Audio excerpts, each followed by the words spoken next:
Tinulang ito guys, tinulang isda. Tinulang isda ang luto ko ngayon. Ayan. Ayan ni siya dahil kaya wala ni oil. Wala ni siya gibutangan o oil. Tapos tangan ako ni siya malunggay.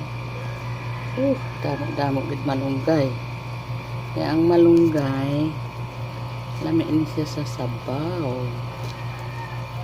Masustansya ng malunggay guys.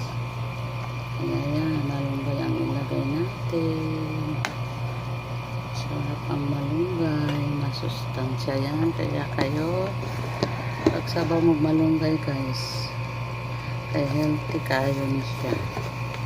Kaya daghan ako ni siya malunggay, kaya para lamig. Ay bupon ako to si bigol kay para maulian na to.